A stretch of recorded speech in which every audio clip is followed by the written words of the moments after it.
दुर्योधनाच्या मृत्यूनंतर त्याची पत्नी भानुमतीचे काय झाले? दुर्योधनाच्या अधर्मामुळे द्वापार युगात कुरुक्षेत्राचे युद्ध झाले होते. या युद्धामध्ये सगळे कौरव मारले गेले होते. सगळ्यात शेवटी दुर्योधनाचा मृत्यू झाला होता. दुर्योधनाच्या पत्नीचे नाव भानुमती होते.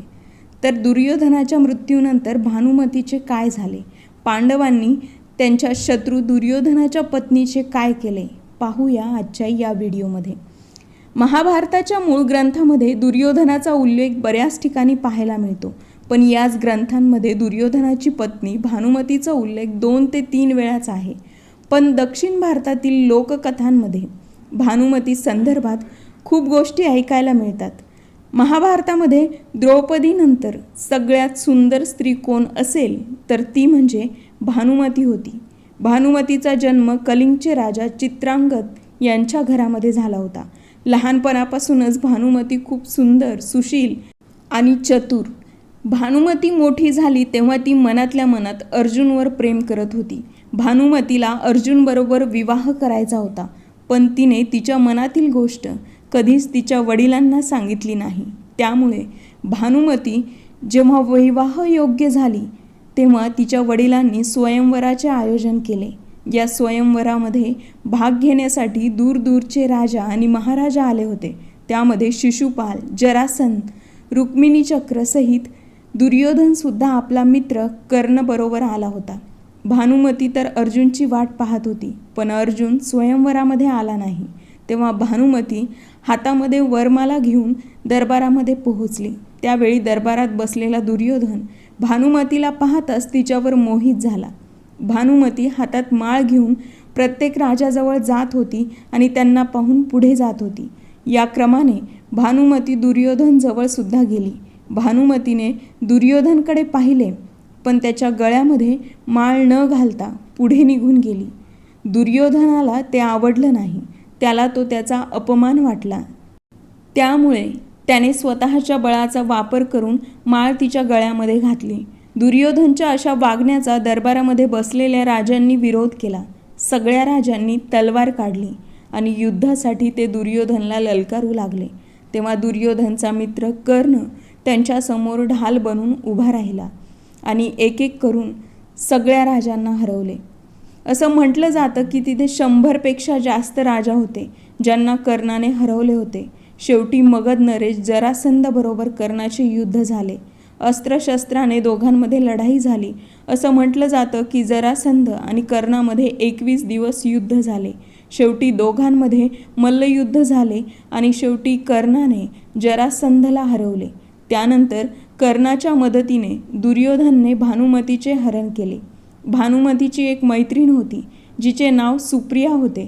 दुर्योधन जेव्हा भानुमतीला त्याच्याबरोबर घेऊन येतो तेव्हा सुप्रियासुद्धा भानुमतीबरोबर येते. हस्तिनापूरमध्ये आल्यानंतर दुर्योधन भानुमतीबरोबर आणि कर्ण सुप्रियाबरोबर विवाह करतात. दुर्योधनने भानुमतीचे स्वयंवरादरम्यान हरण केले होते. त्यामुळे राजा चित्रांगदचा खूप अपमान झाला होता. भानुमती तिच्या वडिलांच्या झालेल्या अपमानामुळे खूप दुःखी होती. पण भानुमतीला दुर्योधनला तिचा पती मान्य करण्याशिवाय दुसरा कोणताही पर्याय नव्हता.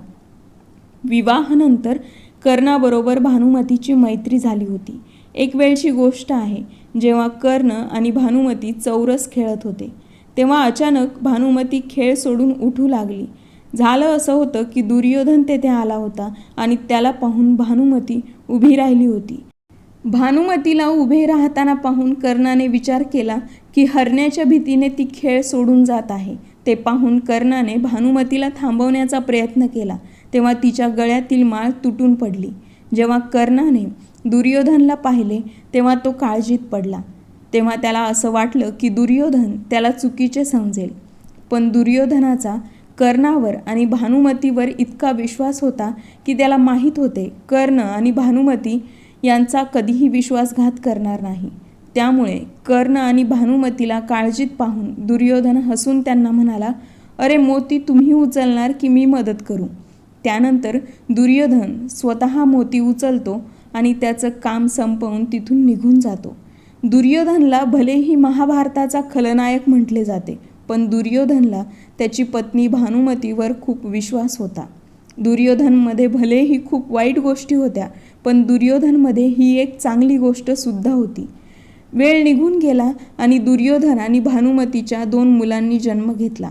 दुर्योधनच्या मुलाचे नाव लक्ष्मण आणि मुलीचे नाव लक्ष्मणा होते.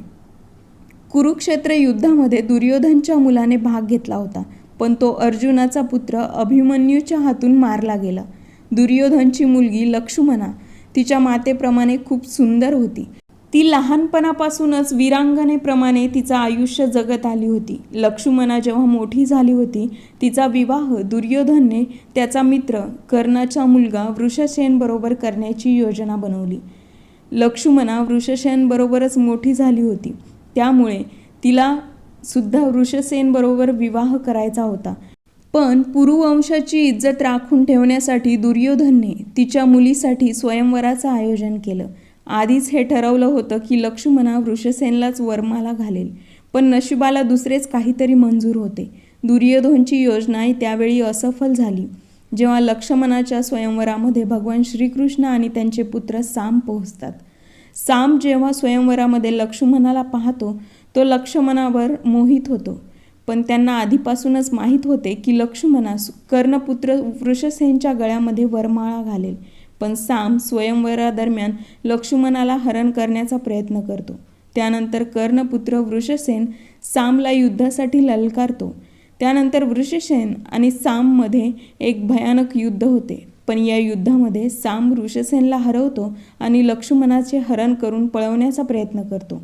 पण कुरुवंशाच्या सन्मानाच्या रक्षणासाठी भीष्म पितामह आणि द्रोणाचार्य दोघेही सामचा पाठलाग करतात आणि सामला युद्धामध्ये बंदी बनवून हस्तिनापूरमध्ये घेऊन येतात, जिथे दुर्योधन सामला कारागृहामध्ये टाकतो. त्यानंतर कर्णपुत्र वृषसेन लक्ष्मणाबरोबर विवाह करण्यास नकार देतो. तर दुसरीकडे दुर्योधन सामला कारागृहामध्ये टाकण्याची बातमी बलरामपर्यंत पोहोचते. सामला त्रासामध्ये पाहून बलराम दुर्योधनाच्या महालामध्ये पोहोचतात. बलराम यांच्या अशा रूपाला पाहून दुर्योधन घाबरतो आणि त्याच्या पत्नी भानुमतीजवळ जाऊन मदत करण्याचा प्रयत्न करतो. भानुमती भगवान श्रीकृष्णाची खूप मोठी भक्त होती. तिला सुद्धा मनातून वाटत होते की लक्ष्मणाचा विवाह श्रीकृष्णपुत्र सामबरोबर व्हावा. आणि जेव्हा दुर्योधनने भानुमतीला समजावून सांगण्यासाठी सांगितले, तेव्हा भानुमतीने बलराम यांच्याबरोबर बोलणे करून दुर्योधनाला लक्ष्मणाच्या लग्नासाठी तयार केले. त्यानंतर विधिपूर्वक लक्ष्मणाचे लग्न कृष्णपुत्र सामबरोबर होते. कुरुक्षेत्राच्या शेवटी भीम जेव्हा दुर्योधनाचा वध करतो, त्यावेळी भानुमतीने अर्जुनाबरोबर विवाह करण्याची इच्छा सांगितली. खरं तर द्वापार युगामध्ये असे मानले जात होते की विवाह केल्यामुळे 2 पक्षातील दुश्मनी संपते. भानुमतीला सुद्धा असे वाटत होते की कौरव आणि पांडवांमधील शत्रुत्व संपून जावे. भानुमतीला परत एकदा संपूर्ण परिवार एकत्र आणायचा होता. त्यामुळे अर्जुनसुद्धा भानुमतीबरोबर विवाह करण्याचा प्रस्ताव स्वीकार करतात आणि तिचा त्यांच्या पत्नीच्या रूपामध्ये स्वीकार करतात. कौरव आणि पांडवांमधील दुश्मनी वैर संपवण्यात भानुमतीचे मोठे योगदान आहे. भानुमतीने हे नातं जोडून तिच्या मनातील इच्छा देखील पूर्ण केल्या. व्हिडिओ आवडला असेल तर लाईक आणि शेअर करायला विसरू नका आणि चॅनलला सबस्क्राईब करायला विसरू नका. भेटूया नवीन एका व्हिडिओमध्ये नवीन एका कथेसह.